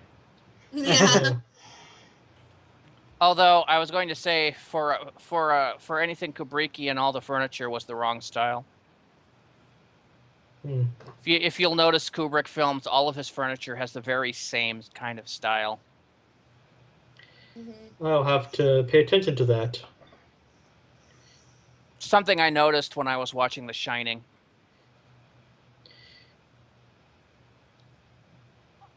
Mhm. It was like, what? Didn't we see this furniture in Brazil? Yeah, it's but still, it is kind of He directed Brazil? I thought that was one of the Pythons. It was one of the Pythons. Yep. no, it was wasn't Terry Brazil. Gilliam. That was Terry Gilliam. Wasn't Brazil's Brazil. Terry Gilliam. Never mind. I can't remember what I was thinking at the time. Hmm. You're asking me. I'm bringing up something I thought of 10 years ago. But I think it actually might have been the fact that the furniture looked like some of the lounge furniture in 2001. Not the actual space station, but like the lounge when he's waiting. Anyway, I can't remember. Or it might have been Clockwork Orange furniture. I can't remember. Oh, that's possible, yeah. I watched all the Kubrick films in one sitting. So Even Barry Lyndon? I don't know if I've ever seen that one, but Everything is, that I you knew of. the thing is, I think Brazil got mixed in there by accident because I remember that in the same weekend.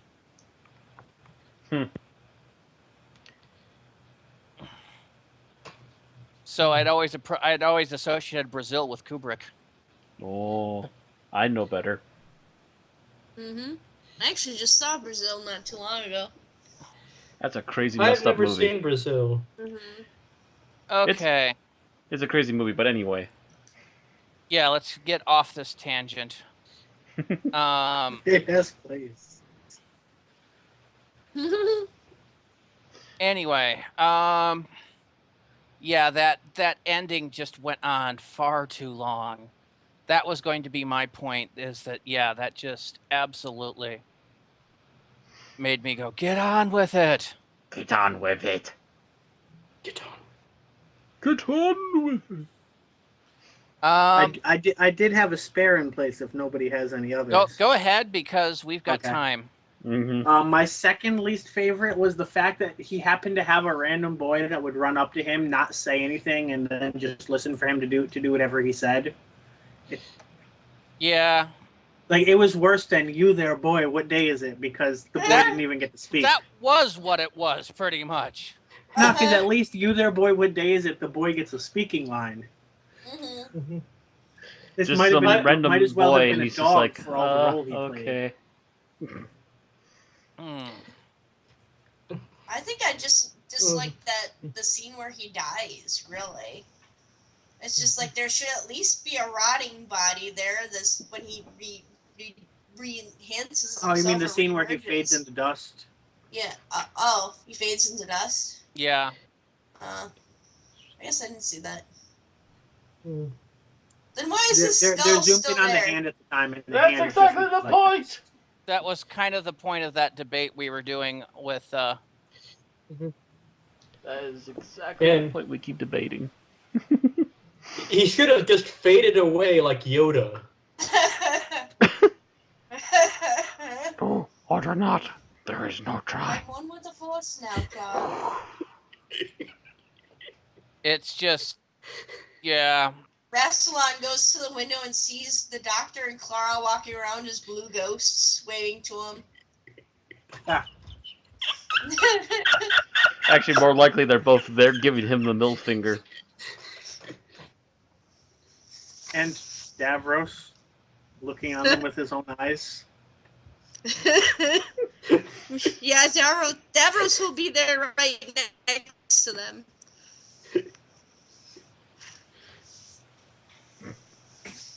Yeah.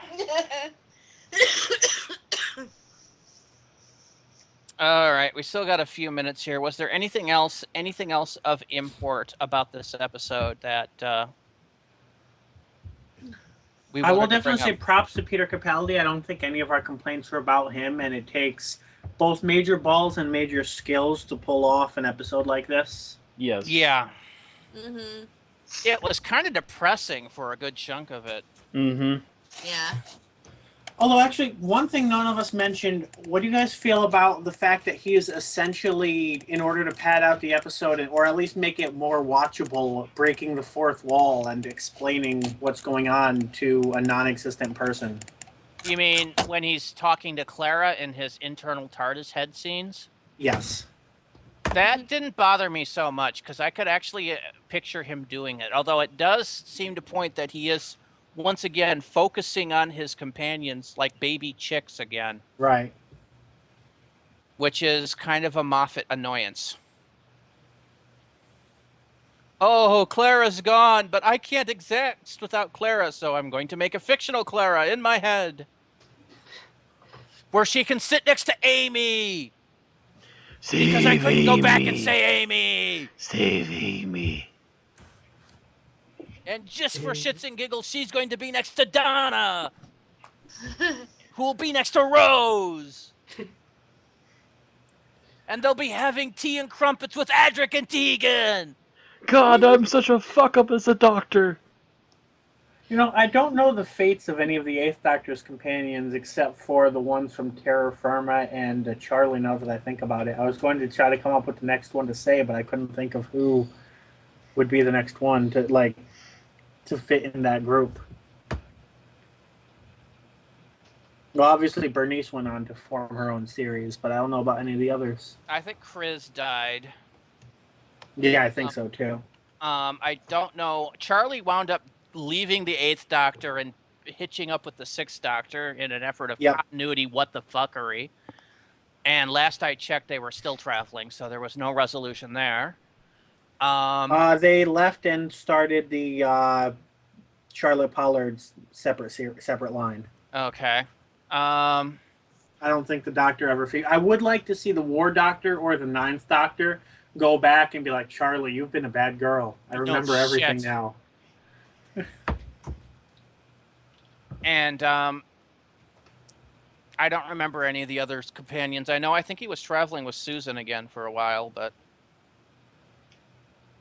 I think that was just one story, but I could be wrong. Yeah, it might have just been one story. I don't know. Like, I don't know what happened to Lucy. I don't know. I mean, Dark Eyes is still... I'm not sure if Dark Eyes carries on into Doom Coalition or what. Yeah, it's hard to tell. So it's kind of hard to tell with those. But I know the other one's better, so that's why I jumped back to Adric and Tegan, just because, hey. But yeah, him making up a head thing, I can see it, though I would have preferred him to be in there talking to previous selves. Rather than companions. Actually, or at least their voices. Like, it would have been a perfect time to have voice cameos from Sylvester McCoy, or even if, I guess they would probably stick with New Who, but I mean, it would be a perfect time for Sylvester McCoy and Colin Baker to take him to task or something. Actually, I can kind of understand why he wouldn't go for other doctors, because look how they react to one another. Still, at the same time, getting that different perspective might be just the exact thing you need. Right. But they'll drive you up the wall while doing it, though. Sometimes you need to be driven up the wall and back down. Remember, this one included a lot of Clara writing things like no on the chalkboard to make him do things he didn't want to do. And besides, generally that level of dislike is for your previous and next incarnations. Like 12 would probably not have any issues with 10. And 10 has issues with 9, has issues with 11. War had issues with everybody, but that was because he was a real abrasive personality. Did anybody happen to know if Did anybody happen to go back and look to see if that was Clara's handwriting or not, or if it was the doctor's? I did not look. I can imagine the doctor imagining it was Clara's handwriting, and thus it was Clara's handwriting. Mm-hmm. But from as far as we know, it might have just been Joe Stagehand's handwriting. Right.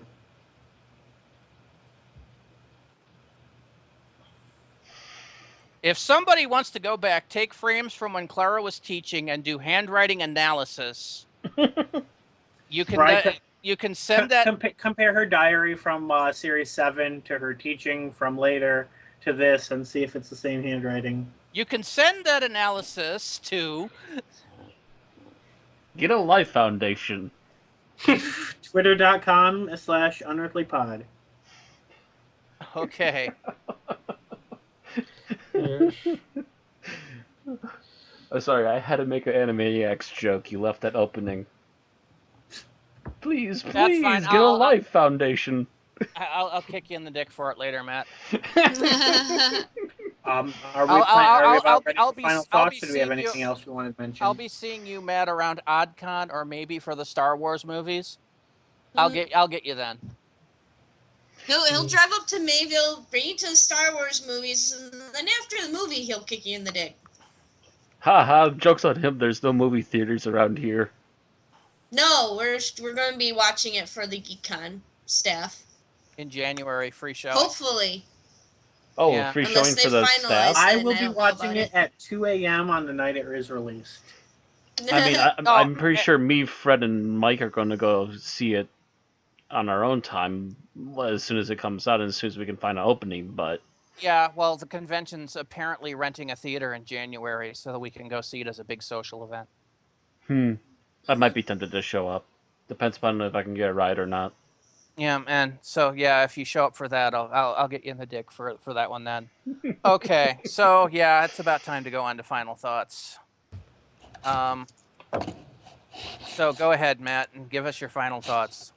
So... Apparently brought to you by the Get a Life Foundation. Please get a Life Foundation. A very nice, very tense, very gloomy and atmospheric particular story. Very limited by the extremely small amount of cast we need, which is only 2 people at any given scene. Very nicely done sets, very well lit, very atmospheric music.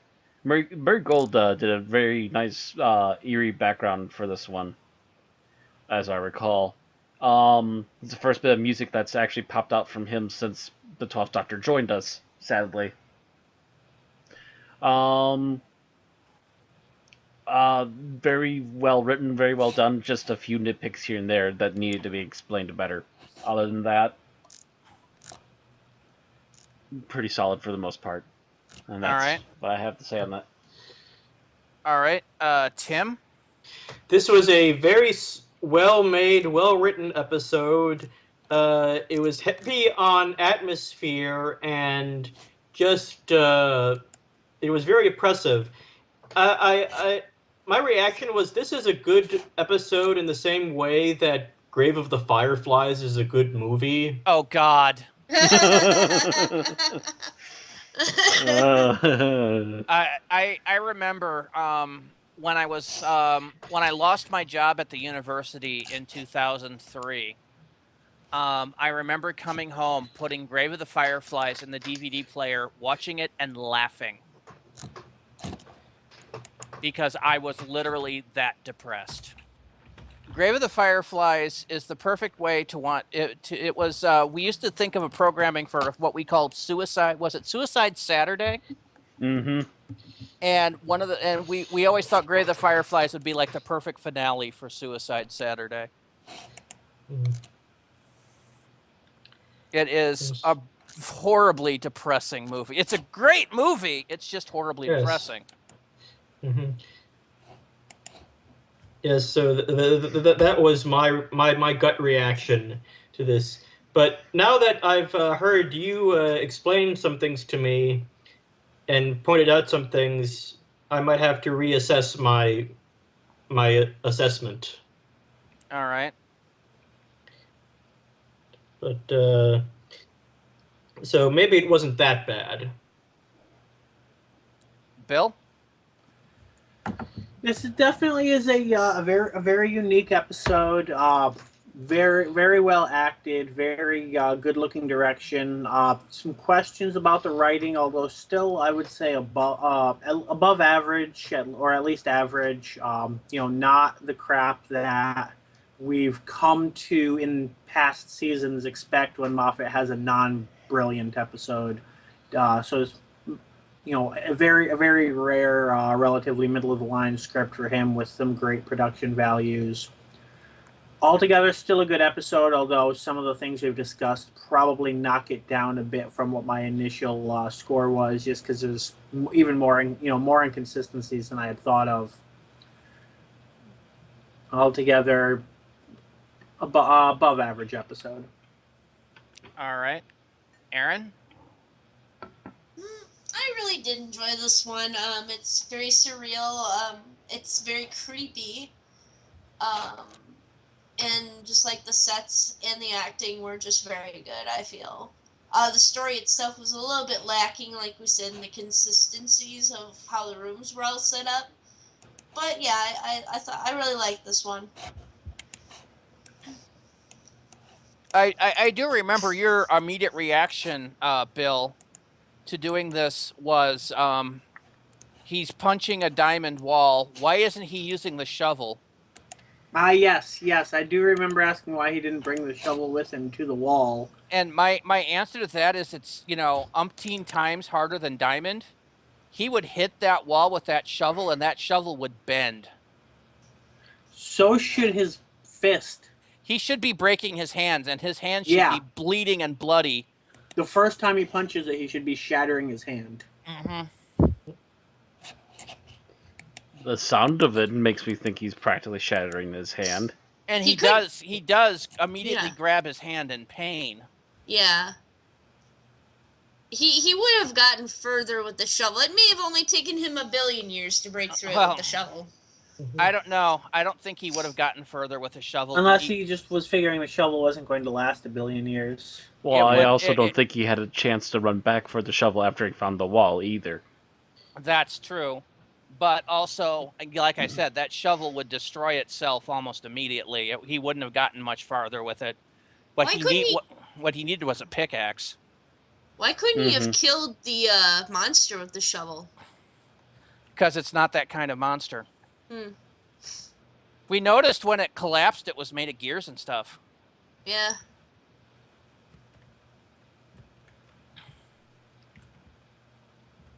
It's a very tricksy monster. Well, I think the Madame de Pompadour did have another sister ship besides the one in Deep Breath. So. Anyway, I think we were up to my final thought, were we? Maybe. Did you get to say yours, Aaron?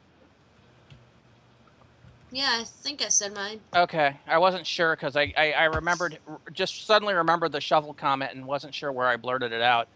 Anyway, I agree with Bill mostly. This is a very well acted, very well directed, very good special effects episode with writing just a little bit questionable, but better than Moffat's bad work. I think he might have had to have taken a little more time with this episode to hammer out the inconsistencies. But, other than that, it is definitely not subpar because of the writing. So, and time will only tell how I will react to it in relationship to both Face the Raven and Hellbent. We'll see. So, we move on to our ratings. And Matt. If it wasn't for the inconsistencies, this could have easily been a 4.5. I think with the nitpicks we have brought up, it's easily a 4 flat. 4 flat? It's very good for Moffat. All right. Tim, you did not get a chance to rate Face the Raven last week. You gave us... I'm going to give that 5 stars. 5? Yep. All right. And as for Heaven Sent, I'm going to give it 4.5. This what I can see that this was a very good episode. It's just my own personal. It was a bit too heavy for me. All right, Bill. I was going to give this a 4, but after some of the points you've discussed, and since I can't give it a 3.75, I'm going to say a 3.5. Well, you can. It just gets rounded up to a 4. Aaron? I'm going to give it a 4 too. Mostly, pretty much what Matt said earlier is that the inconsistencies and stuff were just enough to not quite get it up that high. I, too, am going to give this a 4, which, by the way, will make the average for this episode 4 flat. And that boosts the average for Face the Raven to a 4.4. Mm-hmm. Tim's rating.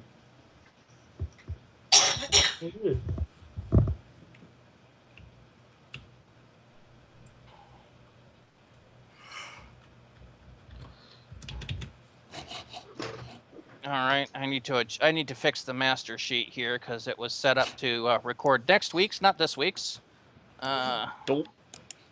Well, yeah. Remember, we weren't originally going to record this one. True. But okay, so 4.0 and a 4.0 will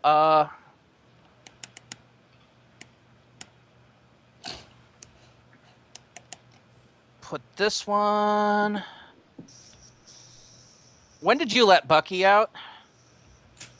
What? He's been outside of the room for like the entire time. Why? Because I suddenly have a lap full of cat. Aww. Is it a pokey cat or just a flat squishy cat? A annoying me cat. Anyway. Dad. A 4.0 of our current listing of 128 episodes currently reviewed.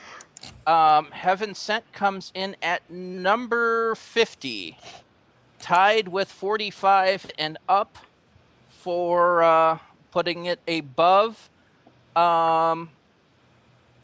Into the Dalek, Blink, The Next Doctor, and before and below Curse of Fatal Death, Mummy on the Orient Express, Death to the Daleks, and Under the Lake Before the Flood. Still not bad company. Face the Raven, moving up to 44, actually goes to number 18 in our list, or 4.4. Coming in par with the 11th Hour, Rise of the Cybermen, Age of Steel. And putting it below the Invasion, Spare Parts, the Zygon Invasion, the Zygon Inversion, and above the Three Doctors, Nightmare in Silver, and the Dalek Invasion of Earth. So that'll about do it for Heaven Sent. Take us out, Bill. If you enjoy listening to our podcast, please consider liking the video and subscribing on twitch.tv, youtube.com, and mixcloud.com. You can also follow and like us for news and updates on facebook.com/unearthlypodcast and twitter.com/unearthlypod. And if you want to support us, you can always head on over to patreon.com/unearthlypodcast. And of course, don't forget to join us next week as we take a look at the series finale, Hellbent, once again by Stephen Moffat.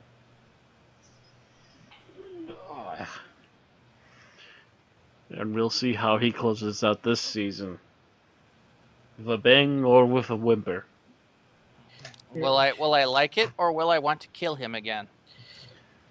Will he have a successful ending to a season finally, or will we wish to just beat him to a light pulp? No, we were fine with him last season for the finale. Well, for the finale, yes, but it still had very mediocre stretches in it, where we started to get bored of it, and then it picked up again. This one has been pretty good, except for one episode. Can he continue it? We're looking at you, Gaddis. We're really looking at you. We're waiting, Gaddis. To be fair, Christmas could also be a stinker. Oh, God. Of course it's